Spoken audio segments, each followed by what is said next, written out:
तुम्हारे अपनों के लिए। ट्रेन भोपाल स्टेशन पहुंची।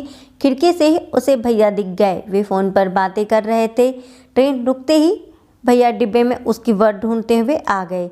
श्रेया बड़े भैया से लिपट गई। उसकी आंखें भीग गई। उसके बड़े भाई श्रेयस की भी आंखें छोटी बहन को देखते ही झलक गई। वो दोनों स्टेशन से बाहर निकले और कार में बैठकर घर पहुंचे। श्रेया ने नज़र भर घर को देखा और भैया के साथ अंदर चली गई। रसोई से श्रेया को पसंदीदा व्यंजनों की खुशबू आ रही थी। कार की आवाज़ सुनते ही उसकी भाभी स्नेहा बाहर आई। भाभी कैसी हो? श्रेया भाभी स्नेहा के गले में बाहें डालकर झूल गई। इतनी बड़ी हो गई हो पर अभी तक बचपना नहीं गया। स्नेहा ने प्यार से उसका गाल थपथपाते हुए कहा, मैं कितनी भी बड़ी हो जाऊं मगर तुम्हारी तो बेटी ही रहूंगी ना भाभी। श्रेया ने लाड़ से कहा, वह तो है, जा अपने कमरे में जाकर फ्रेश हो जा, मैं नाश्ता लगाती हूँ, स्नेहा बोली। श्रेया अपने कमरे में चली गई। 2 साल हो गए उसकी शादी को, लेकिन उसका कमरा आज भी बिल्कुल वैसा का वैसा ही। समय पर कमरे की सफाई हो जाती। शादी के पहले की उसकी जो भी चीज़ें थी, किताबें, सामान था, सब ज्यों का त्यों तरीके से रखा हुआ था। श्रेया का मन अपनी भाभी के लिए आदर से भर उठा। भैया उससे पूरे 10 साल बड़े थे। वह 12वीं में थी तब माँ चल बसी। जल्दी पिताजी भी चले गए। भैया भाभी ने ही उसे माँ बाप का प्यार दिया और शादी की। श्रेया बाहर आई तो टेबल पर नाश्ता लग चुका था। सारी चीज़ें उसकी पसंद की बनी थी। सूजी का हलवा, पनीर के पकोड़े, फ्रूट क्रीम। नाश्ता करने के बाद तीनों बैठकर बातें करने लगे। दोपहर को श्रेया के दोनों भतीजे 7 साल का अंकुर और 4 साल का अंशु स्कूल से लौटे तो बुआ को देखकर वे खुशी से उछल गए। श्रेया दोनों को साथ लेकर अपने कमरे में चली गई और उनके लिए लाई हुई चीज़ें उन्हें दिखाने लगी। रात को दोनों भतीजे श्रेया के साथ ही सोते थे। स्नेहा जब अपने काम निपटाकर कमरे में आई तो उसने देखा कि श्रेयस तकिए से पीठ टिकाए बैठे हैं। क्या बात है, किस बात की चिंता में डूबे हैं इतना? स्नेहा ने पास बैठते हुए पूछा। कुछ नहीं, बस श्रेया के लिए ही परेशान हूँ। उसका बार बार इस तरीके से यहाँ चले आना, ऐसा बचपना ठीक नहीं है। श्रेयस ने चिंता जाहिर की। अभी छोटी है, समझ जाएगी, स्नेहा ने दिलासा दिया। स्नेहा अब इतनी छोटी भी नहीं रही वह। सारंग भी आखिर कब तक सहन करेगा? तुम समझाओ ना उसे, तुम्हारे तो बहुत नज़दीक है वह।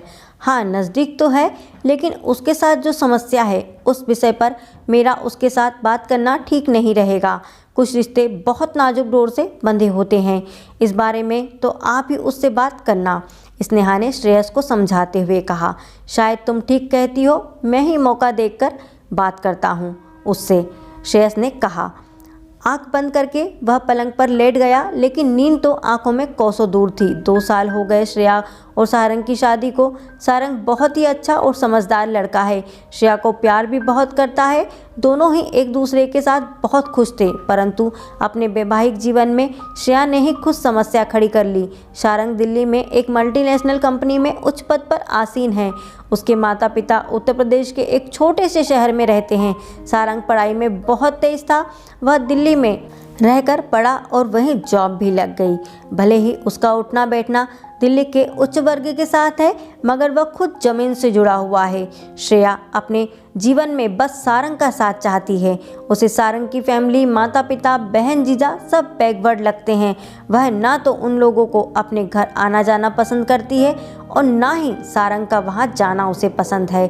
दीपावली पर भी श्रेया खुद तो अपनी ससुराल जाती नहीं है और सारंग को भी जाने नहीं देती। हर त्योहार बस वो चाहती है कि भोपाल आकर मनाए। राखी व भाई दूज पर भी सारंग साल भर से घर नहीं जा पाया। इस वजह से वह अंदर ही अंदर घुटता रहता है। अब तो उसके घर वाले को भी श्रेया का स्वभाव समझ आ गया है, इसलिए वे भी खुद उससे कटे कटे रहने लगे हैं। लेकिन सारंग बेचारा तो 2 पार्टों के बीच पिस रहा है। वह श्रेया से भी प्यार करता है और अपने घर वालों से भी। उसके घर वाले इतने भले लोग हैं कि उन्होंने सारंग से यही कहा है कि उनकी चिंता वह ना करे, बस श्रेया को खुश रखे। लेकिन श्रेया है कि खुश नहीं है। तब भी उसे यही लगता है कि सारंग उससे ज़्यादा अपने घर वालों की परवाह करता है। श्रेया से तो उसे प्यार ही नहीं है। सारंग के प्रति श्रेया की यही सोच पाले बैठी हुई है, मगर उसे यह समझ नहीं आता कि घर वाले से अलग रहकर सारंग गुमसुम सा क्यों ना रहेगा। बस उसे यही शिकायत है कि वह तो सारंग के लिए सब कुछ करती है, तब भी सारंग खुश नहीं है और वह उसकी जरा भी कद्र नहीं करता। आजकल श्रेया इसी दुख में जब तक भोपाल आ जाती है। श्रेयस को बहन का घर आना बुरा नहीं लगता, लेकिन वह अपने घर को उपेक्षित करके और सारंग के प्रति मन में गांठ बांधकर आती है, वह ठीक नहीं है। सारंग के आगे श्रेयस खुद को अपराधी महसूस करता है, क्योंकि उसकी बहन की वजह से वह अपने माँ बाप से दूर हो रहा है। दूसरे दिन ऑफिस से आकर जब श्रेयस चाय पी चुका तो स्नेहा ने उसे इशारा किया कि दोनों बच्चों को पार्क में ले जाने के बहाने एकांत में बैठकर वह श्रेया से बात करे। श्रेयस दोनों बच्चों और श्रेया के साथ पार्क में चला आया। दोनों बच्चे आते ही दूसरे बच्चों के साथ खेलने और झूला झूलने में मगन हो गए। श्रेयस और श्रेया पास ही एक बेंच पर बैठकर दोनों को देखने लगे। सारंग से कुछ बात हुई? कैसा है वह? श्रेयस ने बात शुरू की। नहीं, कोई बात नहीं, कोई फ़ोन नहीं। उसे मेरी फिक्र होती तो मुझे बार बार यहाँ भागकर आने का मन क्यों होता? श्रेया उदास हो गई। ये भी तुम्हारा ही घर है, जब चाहो जितनी भी बार चाहो आ जाओ, लेकिन सारंग को तुम्हारी फिक्र नहीं है, ऐसी गलतफहमी मन में मत पालो। श्रेया, तो आप ही बताइए, मुझे यहाँ आए 2 दिन हो गए हैं, एक बार भी उसका फ़ोन नहीं आया। उसने यह तक नहीं पूछा कि मैं पहुँच गई या नहीं। अब मैं और क्या सोचूं? श्रेया बोली। तो क्या तुमने भी उसे मैसेज डाला या फ़ोन किया कि तुम पहुँच गई? तुम भी तो कर सकती थी। और यह मत सोचो कि उसे तुम्हारी फिक्र नहीं है। कल तुम्हारी ट्रेन पहुँचने से पहले ही उसके फ़ोन आ रहे थे कि मैं स्टेशन पहुँचा या नहीं, तुम ठीक से पहुँच गई कि नहीं। श्रेयस ने बताया। तुम ही उसे गलत समझ रही हो। मैं गलत नहीं समझ रही भैया। आप भाभी से कितने अटैच्ड हो, उनका हर कहा मानते हो, मगर सारंग को तो वह मुझसे लगाव है ही नहीं। श्रेया की आवाज़ में उदासी थी। रिश्तों में प्यार एक तरफा नहीं होता श्रेया। पाने के लिए पहले हमें खुद देना पड़ता है। तुम सिर्फ लेना चाह रही हो, देना नहीं। भैया, मैं क्या कमी करती हूँ? सारंग के लिए उसके कपड़े धोना, उसका पसंदीदा खाना बनाना, उसका पूरा ध्यान रखती हूँ, और अब इससे ज़्यादा क्या करूँ? श्रेया ने तुनक कर कहा। शादी के बाद लड़की सिर्फ पति के साथ ही नहीं जुड़ती, बल्कि उसके पूरे परिवार के साथ भी जुड़ती है। तुम्हारी समस्या यह है कि तुम परिवार के नाम पर सिर्फ और सिर्फ सारंग को ही चाहती हो, उसके घर वालों को अपनाना नहीं चाहती। तुमने उस बेचारे को अनाथ बनाकर रख दिया है, उसे उसके अपनों से अलग थलग कर दिया है। फिर तुम उम्मीद करती हो कि वह तुमसे दिल से अटैच रहे, तब भी वह अभी तक तो तुमसे बहुत प्यार करता है श्रेया। लेकिन अगर तुम्हारा ऐसा ही रवैया रहा तो जल्द ही वह तुमसे दूर हो जाएगा। श्रेयस ने उसे समझाते हुए कहा। भैया, मैंने सारंग से शादी की है, उसके बैकबर्ड घर वालों के साथ नहीं। श्रेया की आवाज़ में अहं की झलक थी। ऐसी मतलबी सोच रखकर चलने से रिश्ते नहीं निभाए जाते श्रेया। श्रेयस की आवाज़ में बहन की सोच पर गहरा अफसोस झलक रहा था। जीवन साथी के दिल को जीतने के रास्ते बहुत सी राहों से गुजरते हैं, उनमें से सबसे महत्वपूर्ण उसके अपने हैं। तुम सारंग के मन पर तभी राज कर सकती हो जब उसके अपनों के मन को अपने प्यार से जीत लोगी।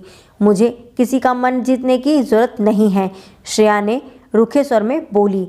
फिर तो तुम बहुत ही जल्द सारंग को खो दोगी और ताउम्र उसके प्यार के लिए तरसती रहोगी। श्रेयस सख्ती से बोला। अच्छा श्रेया, जैसा व्यवहार तुम सारंग के घर वालों के साथ करती हो, वैसी अवहेलना स्नेहा तुम्हारे साथ करने लगे तो तुम्हें कैसा लगेगा भैया? श्रेया अवाक होकर उसका मुंह देखने लगी। मैं सच बताऊं, मैं स्नेहा से क्यों इतना अटैच्ड हूँ, क्यों उस पर इतना भरोसा करता हूँ? क्योंकि वह तुम पर और मेरे बाकी अपनों पर जान छिड़कती है, मुझसे भी ज़्यादा। तुम सबसे वह प्यार करती है, और तुम जब भी आने वाली होती हो तब वह अलार्म लगाकर सोती है ताकि स्टेशन लेने जाने में मुझे देरी ना हो जाए। तुम्हारा कमरा भी पिछले 2 वर्षों से उसी की जिद से वैसा का वैसा ही रखा गया, ताकि तुम्हें कभी भी यह ना लगे कि यहाँ किसी भी तरह से हम लोगों में या परिस्थितियों में फ़र्क आ गया है। तुम जब भी आओ तुम्हें वही माहौल और घर मिले। उसकी सोच भी तुम्हारी तरह होती तो क्या आज तुम बार बार यहाँ पर आ पाती? क्या मैं ही उससे इतना प्यार कर पाता जितना प्यार मैं स्नेहा से करता हूँ? श्रेया, बिना मांगे बिना कहे उसने उससे भी कहीं अधिक मुझे और मेरे अपनों को दिया है। तुम्हें तो फिर भी कुछ ना देकर भी बहुत कुछ मिल रहा है अब तक। अफसोस यह है कि तुम सिर्फ स्नेहा का पर्याप्त देख रही हो, पर अपनी छोटी सोच के चलते तुम यह देखना भूल गई हो कि उसने इस घर में पैर रखते ही हम सबको कितना अधिक प्यार दिया है। सारी जिम्मेदारियां उसने कितनी कुशलता से निभाई है। औरत पति से पूरा लगाव और पूरी तजब्बू चाहती है तो उसे भी पति के अपनों को पूरी तजब्बू और प्यार देना आना चाहिए। स्नेहा ने यह बात समझी तभी वह सबको साथ लेकर सबका प्यार, सम्मान और साथ पा रही है। मगर तुमने एक गहरी सांस लेकर श्रेयस चुप हो गया। अंधेरा घिरने लगा था। दोनों बच्चों को लेकर वे घर आ गए। दूसरे दिन चाय की ट्रे लेकर श्रेयस और स्नेहा गैलरी में आए तो देखा कि श्रेया फ़ोन पर सासू माँ से बात कर रही थी। ना अम्मा, कोई बहाना नहीं चलेगा इस बार कि दीपावली तो आप हमारे साथ ही मनाएंगे। बस अम्मा आगे कुछ बोलती उससे पहले ही श्रेया ने अम्मा की बात काटते हुए कहा, इस बार मैं भैया भाभी को भी अपने पास दिल्ली बुला लूँगी तो एक साथ सबकी भाई दूज भी एक ही जगह हो जाएगी। और हाँ, गुड्डी से कहिए लहंगा व पायल ना खरीदे, मैं यहाँ से लेकर रखूँगी। और अम्मा आते समय मेरे लिए मावे की गुंजिया और अनरसे ज़रूर बना के लाइएगा, मुझे आपके हाथ के बने बहुत पसंद है। अच्छा अम्मा, मैं रखती हूँ। बाबूजी को प्रणाम कहिएगा। गुड्डी स्कूल से आ जाए फिर शाम को उससे बात करती हूँ। स्नेहा और श्रेयस ने संतोष भरी मुस्कान के साथ एक दूसरे को देखा और दोनों की आंखें भीग गई। अब श्रेया को सारंग से कभी कोई शिकायत नहीं होगी क्योंकि वह उसके अपनों का महत्व जानकर उनकी कद्र करना सीख गई है। दोस्तों, इस कहानी से हमें यह शिक्षा मिलती है कि अगर हमें अपनों का प्यार पाना है तो पहले अपनों को प्यार देना भी सीखना होगा। आपको ये कहानी कैसी लगी कमेंट में ज़रूर बताइएगा। और अगर आपको ये कहानी अच्छी लगी तो please like, share and subscribe जरूर करें। जय हिंद, जय भारत। फिर मिलेंगे अगली कहानी के साथ दोस्तों। वंदे मातरम।